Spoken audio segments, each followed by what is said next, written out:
Have you ever wondered how political parties shape our world? You're not alone. Political parties are like the engines that drive our governments, but many people don't realize just how powerful they are. Did you know that in the US alone, political campaigns spent over $14 billion in 2020? That's more than the GDP of some small countries.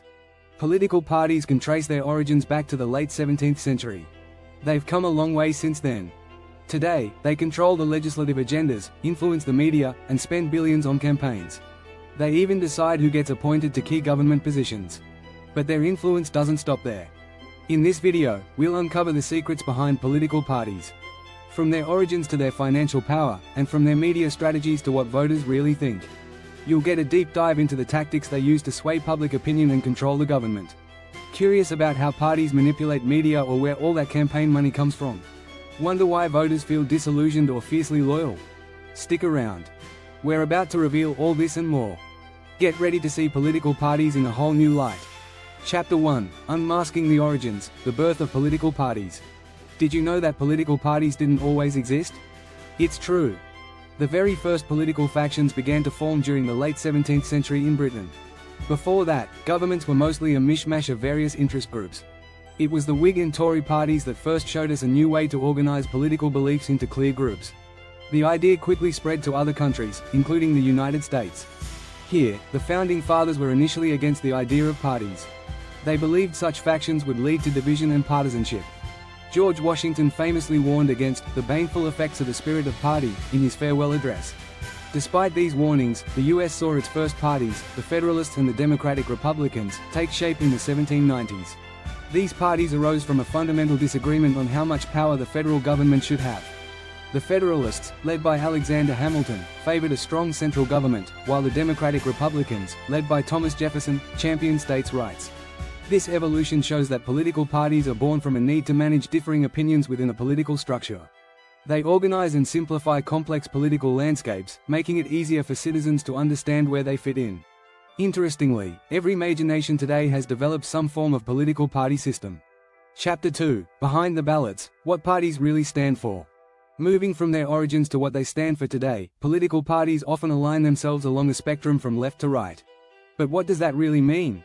Generally, left-leaning parties focus on progressive policies that advocate for social equality and governmental intervention in the economy.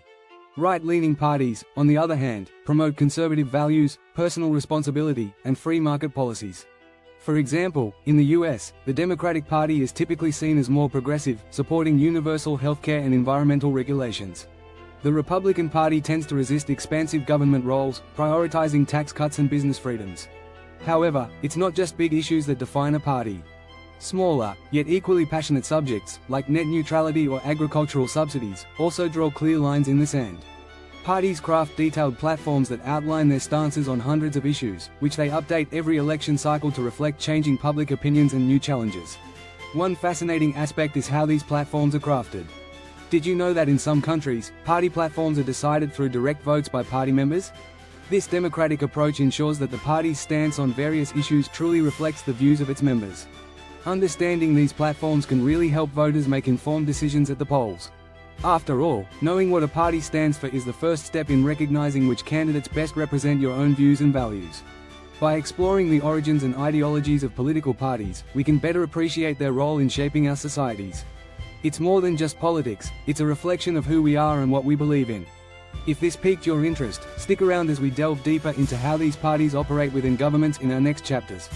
Chapter 3: Power Play, the Influence of Parties in Government. Political parties aren't just groups of like-minded people. They are powerhouses in the government, shaping everything from laws to the daily news. Let's talk about how they actually influence the government. A key tool for parties is their control over legislative agendas. In many countries, the majority party decides what legislation comes up for a vote and when. This can mean the difference between a law passing swiftly or not seeing the light of day. In the United States, for instance, the Speaker of the House, who comes from the majority party, has a huge role in shaping the legislative agenda. This position can steer governmental priorities, often aligning them with the party's platform. It's a big job with a lot of responsibility. But it's not just about passing laws. Political parties also have a say in appointing people to key government positions. Think about the US again, where the president appoints thousands of positions within the federal government, often choosing fellow party members. This ensures that the administration's policies are in line with the party's goals. The influence of parties extends to the judiciary, too. Judges, including those on the Supreme Court, are often appointed based on their perceived alignment with a party's ideology. These appointments can shape legal outcomes for generations. Here's something interesting: in countries with multiple political parties, coalitions are often necessary to form a government. These coalitions can lead to very strategic decisions about who gets what position and what policies are prioritized.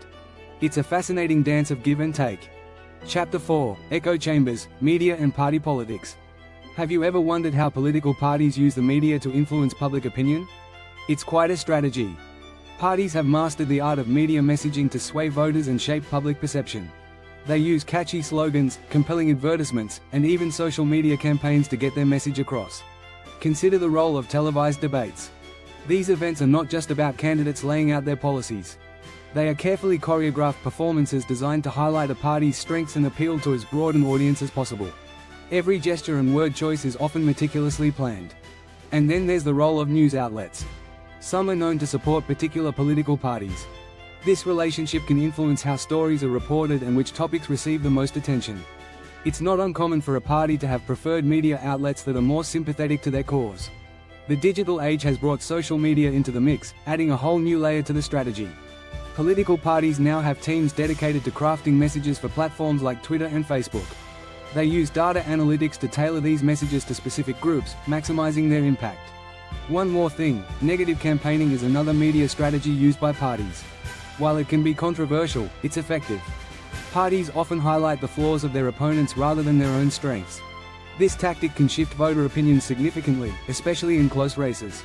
By understanding the strategies behind these media interactions, you can see how deeply intertwined media and politics have become. It's not just about reporting facts, it's about shaping how those facts are perceived. Chapter 5: The Money Trail, Funding, Finance, and Political Parties. Money makes the political world go round. Let's dive into how political parties fund their campaigns and operations. First off, campaign finance is a huge part of politics. In the United States, for example, presidential campaigns can cost billions. In 2020, the combined spending of all presidential candidates was around $14 billion. Where does all this money come from? Well, it comes from various sources: individual donors, political action committees, PACs, super PACs, and more. Individual donors can give a significant amount, but PACs often pool large sums of money from multiple donors to support a candidate or party. Super PACs are particularly interesting. They can raise unlimited sums of money from corporations, unions, and individuals. However, they can't directly coordinate with the candidates they support. This has led to a significant increase in spending on advertising and other campaign activities. One notable fact is that some of the biggest donors in US politics are billionaires. For instance, in the 2020 election cycle, Michael Bloomberg spent over $1 billion of his own money on his campaign. This kind of spending can significantly influence the outcome of elections. Parties also host fundraising events, which are often glamorous affairs attended by wealthy supporters. These events can raise millions in a single night. For example, a ticket to a high-profile dinner might cost thousands of dollars. On top of this, small-dollar donations have become more significant thanks to online fundraising platforms.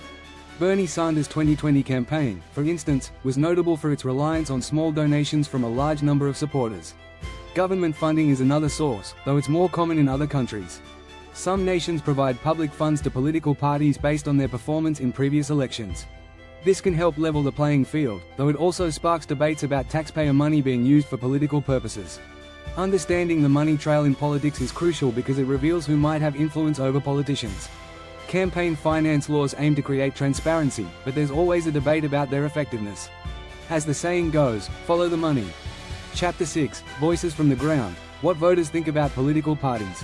Now let's turn our attention to the voters. What do they really think about political parties?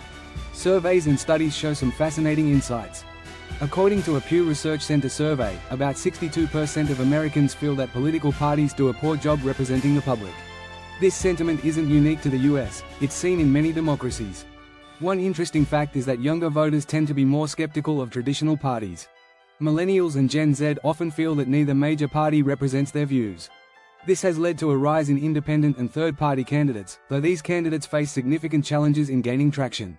Street interviews often reveal that many voters feel disillusioned with party politics. They cite reasons like corruption, unfulfilled promises, and a focus on party loyalty over public service. A voter from New York said, "I vote because it's my duty, but I don't really trust any of them to follow through." However, there are also many voters who are fiercely loyal to their chosen party. These individuals often feel that their party best represents their values and priorities. This loyalty can be seen in the high levels of voter turnout among certain demographics. Political campaigns work hard to understand and influence voter perceptions. They use polling data to identify key issues and tailor their messages accordingly. For example, during the 2020 US presidential election, both parties focused heavily on healthcare and the economy because these were top concerns for voters. There's also a psychological aspect to consider. Studies show that once someone identifies with a political party, they're likely to stick with it. This phenomenon, known as party identification, can be stronger than agreement on specific issues. Interestingly, social media has given voters more power to express their opinions and organize. Movements like the Arab Spring and more recent protests have shown how quickly public sentiment can galvanize around political causes. By listening to these voices from the ground, parties can better understand the needs and concerns of the electorate. It also highlights the importance of voter engagement and the need for parties to stay connected with the public.